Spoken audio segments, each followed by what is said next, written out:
একদিন এক ভদ্রলোক একটি পাত্রে ঠান্ডা জল নিয়ে তা গরম করা শুরু করলো। হঠাৎ সেই জলের মধ্যে একটা ব্যাঙ লাফ দিয়ে পড়ল। জলের তাপমাত্রা বৃদ্ধি পাওয়ার সাথে সাথে ব্যাঙটিও তার শরীরের তাপমাত্রা বৃদ্ধি করে সহনীয় পর্যায়ে নিতে শুরু করলো। যদিও সে চাইলেই লাফ দিয়ে বেরিয়ে যেতে পারত, কিন্তু সে লাফ না দিয়ে সহ্য করতে থাকে। আস্তে আস্তে পাত্রের তাপমাত্রা যখন আরও বেড়ে ফুটন্ত গরম হচ্ছিল, তখন ব্যাঙটি আর সহ্য করতে না পেরে সে সিদ্ধান্ত নেয় লাফ দেওয়ার।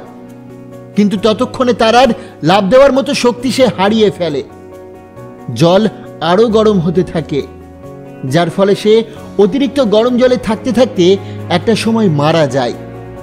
এখন যদি প্রশ্ন করা হয় ব্যাঙটি মারা যাওয়ার কারণ কি, তাহলে আমরা অধিকাংশরাই বলবো যে গরম জলের কারণে মারা গেছে।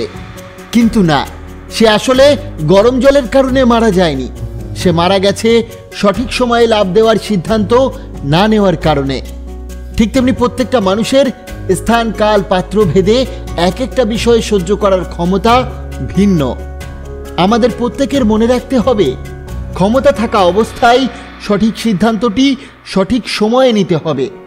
আবেগ ভালোবাসা দেখিয়ে দেরিতে সিদ্ধান্ত না নিয়ে সঠিক সময়ে সিদ্ধান্ত নেওয়া উচিত। মনে রাখবে, সময় থাকতে তুমি যদি বেরিয়ে আসতে না পারো, তাহলে বিপদে পড়লে পাশের মানুষটাও পালিয়ে যাবে, সাহায্য কেউ করবে না। যতই তুমি ভাবো আমার আমার, কেউ তোমার না। এই স্বার্থের দুনিয়ায় মানুষ স্বার্থ ছাড়া কিছুই চেনে না। তাই নিজের পথে একাই পাড়ি দাও। যে সাথে থাকার সে থাকবে, যে না থাকার সে হিংসা করবে। পুরুষ মানুষের হাসিতে ভরসা করতে নেই। তারা মৃত্যুর আগে পর্যন্ত যন্ত্রণাতেও হাসতে পারে। নিজের সুখে থাকার চেয়ে অন্যকে সুখে রাখতে পারাটাই মানুষের জীবনের চরম সার্থকতা। শরীর ক্লান্ত হলে চোখে ঘুম আসে, কিন্তু মন ক্লান্ত হলে দু চোখের পাতায় আর ঘুম আসতে চায় না। জীবনে এমন একজন প্রিয় মানুষ থাকা উচিত যে বুঝবে আর বোঝাবে, কিন্তু কখনো ছেড়ে যাবে না। আশা কখনো ছেড়ো না। অনেক সময় ঝরে পড়া ফল থেকেও নতুন গাছের জন্ম হয়। যে গুরুত্ব দেয় তাকে মূল্য দাও, যে গুরুত্ব চায় তাকে মুক্তি দাও। সাহায্যকারী কখনোই ঠকে না, আর হিংসাকারী কখনোই জেতে না। মানুষ যতই মেন্টালি স্ট্রং হোক না কেন, ঘুরে ফিরে সেও কোনো একজনের কাছে অসহায়। বিশ্বাসটা রাখতে শিখুন, না হলে সব কথাই মিথ্যা বলে মনে হবে। মনের মতো মন পাওয়াটাই হলো ভাগ্যের ব্যাপার, আর মনের মতো মানিয়ে নেওয়াটা হলো প্রকৃত ভালোবাসা।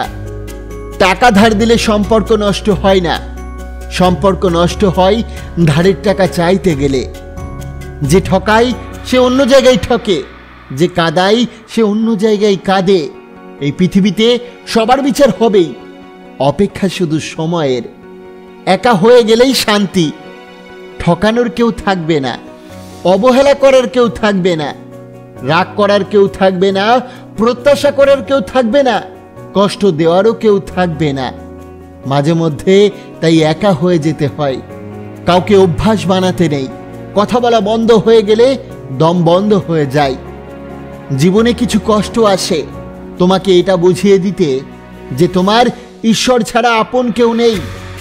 জীবিত গাছে জল দিন, মরা গাছে জল দিয়ে কোনো লাভ হয় না। অর্থাৎ মানুষ বেঁচে থাকতে মূল্য দিন, মরে গেলে আফসোস করার কোনো মানেই হয় না। সময় কখনো চোখে দেখা যায় না, কিন্তু সময় অনেক কিছু দেখিয়ে দেয়। জীবনের খুব মূল্যবান একটা জিনিস হলো টাকা, যেটা থাকলে সবাই পরিচয় দেয়, আর না থাকলে আপন মানুষগুলোও মুখ ফিরিয়ে নেয়। আমরা যার জন্য চোখের মূল্যবান জল ফেলি, তার কাছে আমরা কখনোই মূল্য পাই না। প্রতিশোধ নেওয়া উচিত নিজের উন্নতির মাধ্যমে, কারো ক্ষতি করে নয়।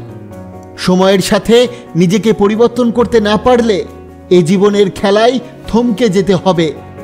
পরিশ্রম করলে চেহারা নষ্ট হয় না ঠিকই, কিন্তু ভবিষ্যৎ সুন্দর ও উজ্জ্বল হয়।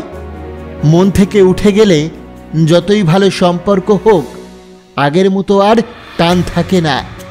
ঠকালে এক সময় ঠকতেই হয়, তাই সৎ থাকাটা অত্যন্ত প্রয়োজনীয়। ঘড়ি মানুষকে সময় দেখায়, আর সময় মানুষকে আসল রূপ দেখায়, এটাই বাস্তবতা। ভেঙে পড়ো না। যখন তোমার সবকিছু হারিয়ে যায়, ভবিষ্যৎ তখনও বাকি থাকে। সব না পেলেও যতটুকু পেয়েছো ততটুকু বা কয়জন পায়? এই চিন্তাধারা যার মনে বহন করতে পারে তারাই পৃথিবীতে সুখী থাকতে পারে। জীবনে কেউ চিরকাল পাশে থাকবে না। স্বার্থ ফুরিয়ে গেলে তোমার মূল্য ফলবিহীন গাছের মতো। মানুষের সৌন্দর্য তার কথা বলার ধরনেই প্রকাশ পায়। অহংকার করার মতো অনেক কিছু থাকার পরেও যারা অহংকার করে না তারা ভীষণ সুন্দর মনের মানুষ। যার পরিবারের সাপোর্ট করার মতো কেউ থাকে না, সেই মানুষটাই বোঝে এই পৃথিবীতে মাথা উঁচু করে দাঁড়ানোর সংগ্রামটা কতটা কঠিন। অতিরিক্ত ভালোবাসা বেশি দিন স্থায়ী হয় না, কারণ তাতে প্রত্যাশা বেশি থাকে, তাই অবহেলা সহ্য হয় না। আশা ও আবেগ এই দুটো জিনিস সবসময় নিজের নিয়ন্ত্রণে রাখবে, দেখবেন জীবনের কষ্টের পরিমাণ অনেক কমে যাবে। সম্পর্কের নাম যাই হোক না কেন, খারাপ সময়ে যে পাশে থাকে তাকেই সবচেয়ে কাছের বলে মনে হয়। তর্ক করে জয়ী হওয়ার চেয়ে চুপ থেকে হেরে যাওয়াই ভালো, কেননা বুদ্ধিমানেরা কখনো পরাজয়ের ভয় করে না, বরং উপভোগ করে মূর্খদের উল্লাস দেখে। প্রতিটা মানুষই একটা ভরসা পাবার মতো মানুষ খোঁজে, যেখানে শরীরের থেকে মনের দাম অনেক বেশি। আপনি যতই সরল পথে চলুন, তারপরেও কিছু মানুষ এমন পাবেন যারা আপনার বাঁকা ছায়াটা নিয়েও সমালোচনা করবে। তাই কে কি বলল সেদিকে নজর না দিয়ে একলা চলতে শিখুন। জীবন পরিবর্তন হবেই। প্রতিটি ভোর আধার দূর করে আলো আনে, প্রতিটি দুঃখ শেষে জীবন সুখের পসরা সাজে। অপেক্ষা শুধু সময়ের। কাকে বিশ্বাস করব? কিছু মানুষ তো চোখ মুছতে মুছতে মিথ্যা কথা বলে। যদি ব্যর্থ হও, হতাশার কিছু নেই। মনে রেখো, অন্ধকার যত গভীর হয় সূর্য তত দ্রুত উদিত হয়। বন্ধুরা, আশা করি আজকের এই ভিডিওটি আপনার অনেক ভালো লেগেছে। অবশ্যই ভিডিওটিকে একটি লাইক করবেন, কমেন্ট করবেন, প্রিয়জনের কাছে শেয়ার করতে ভুলবেন না। আপনাকে অসংখ্য ধন্যবাদ ভিডিওটি শেষ পর্যন্ত দেখার জন্য।